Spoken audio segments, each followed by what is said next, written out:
మానవాణి పాపం మానవా,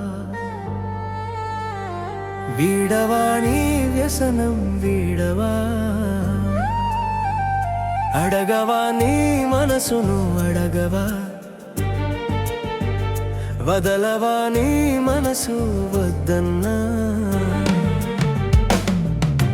మార్చుకో నీ బ్రతుకు మార్చుకో, తీర్చుకో నీ పాప రుణమును. యేసు రక్తమే రక్తమే రక్తమే నీ పాపం శాపం బాపును. చూచేది చెడ్డదని తెలిసినా, చేసేది చెరుపునని ఎరిగినా, వెళ్ళేది గొడవకని తెలిసినా, వచ్చేది శిక్షేనని ఎరిగినా. మానవాని పాపం మానవా, వీడవా నీ వ్యసనం వీడవా,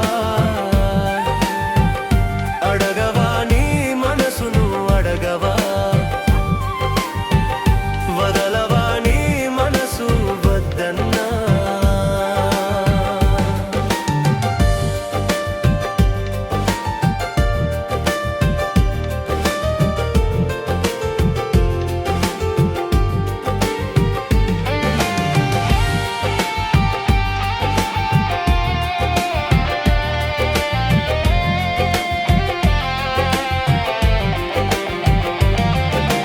మార్చుకో నీ బ్రతుకు మార్చుకో, తీర్చుకో నీ పాప రుణమును. యేసు రక్తమే రక్తమే రక్తమే నీ పాపం శాపం బాపును. పరుగు పరుగు యవ్వనం తెలిపే కలిపే జీవితం, నేర్చుకో ఓర్చుకో జీవనం, నేర్పవా ఓర్పుతో ఎందరికో. మానవాని పాపం మానవా, వీడవా నీ వ్యసనం వీడవా, అడగవా నీ మనసును అడగవా, వదలవా నీ మనసు వద్దనా. మార్చుకో నీ బ్రతుకు మార్చుకో, తీర్చుకో నీ పాప రుణమును. యేసు రక్తమే రక్తమే రక్తమే నీ పాపం శాపం బాపును. వేగమే పోవును కాలము, అడుగు అడుగు అనుభవం, గతం తెచ్చిందే మిగిలింది తలచవ తెలిసిన మరకలు. మానవాని పాపం మానవా, వీడవా నీ వ్యసనం వీడవా, అడగవా నీ మనసును అడగవా, వదలవా నీ మనసు వద్దన్నా. మార్చుకో నీ బ్రతుకు మార్చుకో, తీర్చుకో నీ పాప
రక్షణాదినం.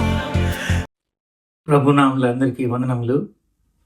మరి ఒకసారి ప్రకటన గ్రంథంలో నుంచి మన వరుస షార్ట్ బైబిల్ స్టడీ ధ్యానాల సందర్భంగా ప్రకటన గ్రంథం 1వ అధ్యాయం 2వ వచనం చదువుకుందాం. అతడు దేవుని వాక్యమును గూర్చియు యేసుక్రీస్తు సాక్ష్యమును గూర్చియు తాను చూచినంత మట్టుకు సాక్ష్యమిచ్చాను. ప్రభు సహాయం కొరకు చిన్న ప్రార్థన చేసుకుందాం. ప్రేమ కలిగిన తండ్రి, ఈ సమయంలో మీ వాక్యమును చదువుటకు ఇచ్చిన కృపను బట్టి మీకు స్తోత్రాలు. ఏమి తెలియని వారం తండ్రి, మీ వాక్యము చదువుకునేటుండగా మాకు తెలియచేసి మీ అందు భయభక్తులతో జీవించడానికి సహాయం చేయమని యేసుక్రీస్తు ప్రభు పేరట స్తోత్రములు చెల్లిస్తూ ప్రార్థిస్తున్నాం తండ్రి. ఆమేన్. ప్రభునందు ప్రియ సోదరి సోదరులారా, ప్రకటన గ్రంథంలో 1వ అధ్యాయంలో 2వ వచనంలో యోహాను భక్తుడు యేసు ప్రభు శిష్యుడిగా ఉంటూ ఆయన రొమ్మున ఆనుకున్నటువంటి అనుభవం కలిగి ప్రభు యొక్క గుండె చప్పుడు విన్నటువంటి, ఆయన మనసు ఎరిగినటువంటి శిష్యుడిగా ఉంటూ యేసుక్రీస్తును తాకి ఆయనతో పాటు సేవ చేసి ఆ అనుభవంలో నుంచి ప్రత్యేకించి ఆ అనుభవం కలిగి ఉంటూ పద్మాసు ద్వీపంలో నేరుగా దేవుని చేతనే దూతను పంపించి సాక్షిగా ఉంచి దేవుడే యేసుక్రీస్తు ప్రభువును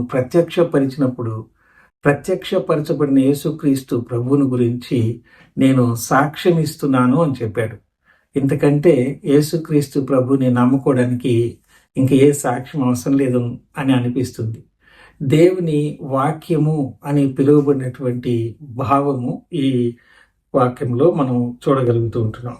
3వ వచనం, సమయము సమీపించినది గనుక ఈ ప్రవచన వాక్యములు చదువువాడును వాటిని విని ఇందులో వ్రాయబడిన సంగతులను గైకుని వారును ధన్యులు అని వ్రాయబడింది. 7 ధన్యతల్లో మొదటి ధన్యత చదవడం, వినడం, ఆ ప్రకారంగా గైకొనడం అనేటువంటి మాటలు ప్రత్యేకించి ఈ గ్రంథాన్ని గురించి ఎందుకు చెప్పబడింది అంటే, ముందున్న 65 పుస్తకాలను బైబిల్ గ్రంథంలో ఉన్న 66 పుస్తకాల్లో 65 పుస్తకాలు చదివిన తర్వాత ప్రకటన గ్రంథం అనే పుస్తకానికి వచ్చినప్పుడు కొత్త నిబంధనలో గ్రంథంగా పిలువబడుతున్న ఏకైక ప్రకటన గ్రంథంగా ఈ యొక్క పుస్తకాన్ని మనం చదివే ప్రారంభంలో పాత నిబంధనలో నుంచి దాదాపు 400 విషయాలను ఈ ప్రకటన గ్రంథంలో ప్రస్తావించడం మనం చూస్తాం, మనం సులభంగా అర్థం చేసుకోవడానికి. అంతేకాకుండా దాదాపు కొన్ని వచనాలు ఈ ప్రకటన గ్రంథంలో ప్రత్యేకించి ఆ పాత నిబంధనలో ఉన్నటువంటి వచనాలను మనము చూడడానికి చదువుకుంటూ వెళ్తే మనకు సులభంగా అర్థమయ్యే రీతిగా మనం చూస్తాం. కానీ మనలో చాలామంది వీలైనంత వరకు ప్రకటన గ్రంథాన్ని చదివితే మామూలుగా చదవచ్చేమో, కానీ ఆ ప్రకటన గ్రంథాన్ని గురించినటువంటి బైబిల్ స్టడీస్ చాలా తక్కువగా మనం వింటూ ఉంటాం, చూస్తూ ఉంటాం.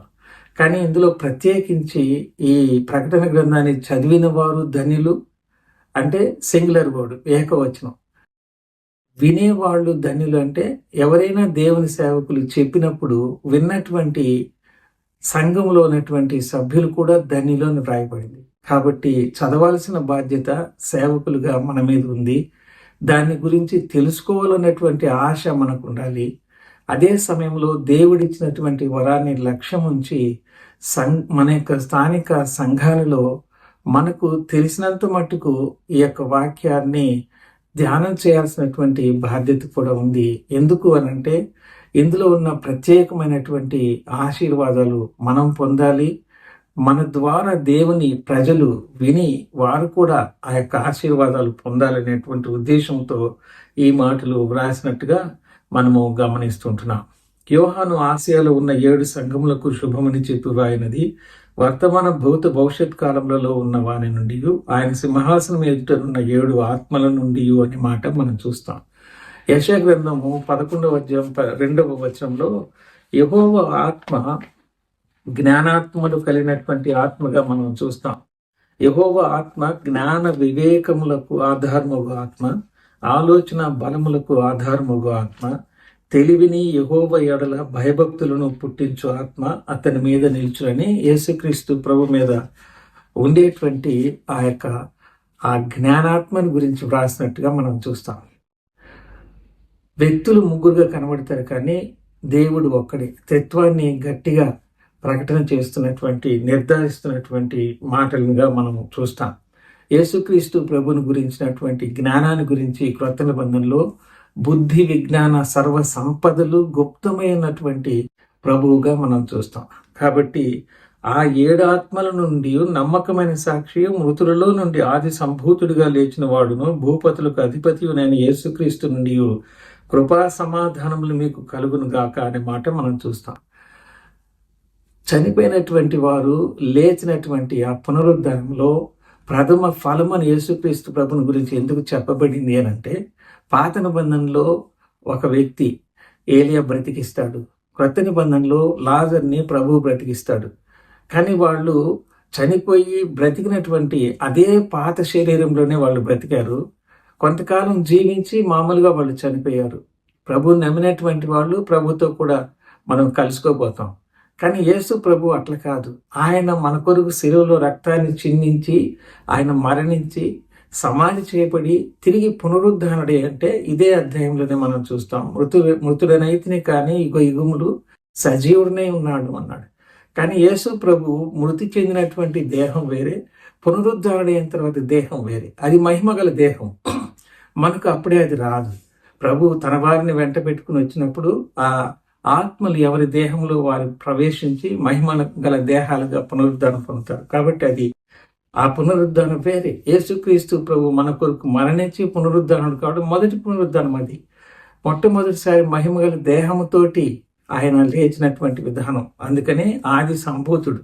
ఆయన ముందున్నటువంటి వాడు, ఇప్పుడు ఉన్నటువంటి వాడు, ఎప్పుడు ఉండేటువంటి వాడు, వర్తమాన భూత భవిష్యత్ కాలంలో ఉండే సజీవమైనటువంటి దేవుడు యేసుక్రీస్తు అని నిర్ధారణ చేస్తూ వ్రాస్తున్నటువంటి మాటగా మనం చూస్తాం. మనలను ప్రేమించుచు తన రక్తము వలన మన పాపముల నుండి మనల్ని విడిపించిన వానికి మహిమయు ప్రభావమును యుగయుగములు కలుగును గాక. ఆమేన్. ఆయన మనలను తన తండ్రి దేవునికి ఒక రాజ్యముగాను యాజకులను గాను చేసను అనే మాట ఇక్కడ మనం గమనిస్తే, మనలను దేవునికి రాజులుగా ఉండేటట్టుగా మనల్ని ఏర్పాటు చేశాడు. యాజకులుగా ఉండే ఏర్పాటు చేశాడు. యాజక ధర్మము దేవుని స్తుతించి ఆరాధించేది. రాజధర్మము లోకంలో ఉన్న అందరికీ సువార్త ప్రకటించేటువంటి రాజధర్మాన్ని మనం కలిగి ఉంటున్నాం. మనము రాజులము, దేవునికి అర్పణలను అర్పించేటువంటి యాజకులంగా మనల్ని ఆయన ఈ లోకంలో చేశాడు. మనం మొదట అనుకున్నాం కదా, యోహాను భక్తుడు పద్మాసు ద్వీపంలో పరవాసిగా ఎంత భయంకరమైనటువంటి నేరస్తుల మధ్యలో, దేశద్రోహుల మధ్యలో, వారితో పాటు శిక్ష అనుభవిస్తున్నటువంటి వ్యక్తిగా ఉంటూ ఉన్న ఆ స్థలంలో దేవుని యొక్క సన్నిధి ఎలాగైతే యోహానుకు తోడుగా ఉండి ఇంత పవిత్రమైనటువంటి దేవుని వాక్యాన్ని, ఆయన ప్రత్యక్షతను నేరుగా చూచే అనుభవము, జరగబోయే సంభవాలు, ప్రపంచానికి జరగబోయే తీర్పులు, విశ్వాస యొక్క నిరీక్షణ గురించి ఎలాగ రాశాడో మనము గమనిస్తూ ఉంటున్నాం. మన యొక్క సేవా జీవితంలో కూడా అన్ని పరిస్థితులు అనుకూలంగా ఉన్నటువంటి ఉండకపోవచ్చు. మనం కష్టంలో, ఇబ్బందులో, శోధనలో, శ్రమలలో, హింసలలో ఉన్నప్పుడు సహా, ప్రజలు మనల్ని అలాంటి పరిస్థితుల్లోనికి నెట్టివేసినా సహా, తండ్రి అయినటువంటి దేవుడు తన యొక్క కుమారుని ద్వారా ఇచ్చిన రక్షణ ఎంత విలువైనది అంటే, ఆయన ఆత్మ ద్వారా మన హృదయాల్లోనే నివాసం ఉంటూ ఉన్నాడు అని మనం నమ్ముతూ ఉన్నాం కనుక, మనం ఉన్నటువంటి స్థలంలో కూడా ఆయన మెల్లని స్వరాన్ని మనకు వినిపింపచేసి, ఆదరించి, ధైర్యపరిచి, ఈ తాత్కాలికమైన దేహాన్ని గురించి ఆలోచన చేయకుండా తన యొక్క నిత్యత్వాన్ని గురించి ఆలోచన చేసేటువంటి భాగ్యాన్ని మనకు అనుగ్రహించేవాడుగా ఉంటాడు. మన ద్వారా గొప్ప కార్యాలు చేసేవాడుగా ఆయన ఉంటాడు. ఈ శరీరానికి ఒక టైం పీరియడ్ ఉంది, కానీ ఆయన ఇచ్చే మహిమ శరీరానికి టైం పీరియడ్ లేదు. నిత్యము ఆయన వల్ల మనం కూడా ఉంటాం. అంత గొప్ప భాగ్యాన్ని దేవుడు మనకి ఇచ్చాడు. ఇలాంటి మాటలు నాకు కూడా ఏం తెలియదు ప్రకటన గ్రంథాన్ని గురించి. అందరూ వదిలేసినట్టుగా వదిలేయకుండా, కొంతమంది వదిలేసినట్టుగా వదిలేయకుండా, కష్టమైనటువంటి గ్రంథాన్ని ప్రభు ఆత్మ నడిపింపుతోటి, ఆయన నాకు ఇచ్చినటువంటి వరంతో మీతో కూడా షేర్ చేసుకొని, నాతో పాటు మీరు కూడా దీవెనలు పొందాలని ఒక కోరికతోటి ఈ రీతిగా ప్రకటన గ్రంథ ధ్యానం చేస్తున్నాం. ఇంతవరకు శ్రద్ధగా ఆలకించినందుకు మీకు వందనాలు తెలియజేస్తూ, మీ అనుదిన ప్రార్థనలో జ్ఞాపకం చేసుకోవాల్సిందిగా కోరుకుంటున్నాం. దేవుడి మాటలు మనం వినిట్లా ఆశీర్వదించిన దాకా చిన్న ప్రార్థన చేసుకుందాం. ప్రేమ కలిగిన తండ్రి, ఇచ్చిన చిన్న సందేశాన్ని బట్టి మీకు స్తోత్రాలు చెల్లిస్తున్నాం. దీవెనకరంగా చేయమని మాకు ధైర్యాన్ని ఇచ్చి మీ కొరకు నమ్మకంగా ముందుకు సాగుటకు ముందున్నటువంటి ధ్యానాలన్నింటిలో మీ కృపా సహాయం కోరుకుంటూ రకరకాల శోధనలు, ఇబ్బందులు, హింసలు అనుభవిస్తున్న మీ సేవకులను జ్ఞాపకం చేసుకుని కనికరించి వారిని విడిపించి వారిని స్వస్థపరిచి మీ కొరకు బ్రతుకులాగిన కృప చూపమని ఇచ్చిన ఈ శ్రేష్టమైన సమయం కొరకు మీకు స్తోత్రాలు చెల్లిస్తూ యేసుక్రీస్తు ప్రభు పేరట స్తోత్రములు చెల్లించుకుంటూ ప్రార్థిస్తున్నాము తండ్రి. ఆమెన్. Thank you brothers. వందనాలండి.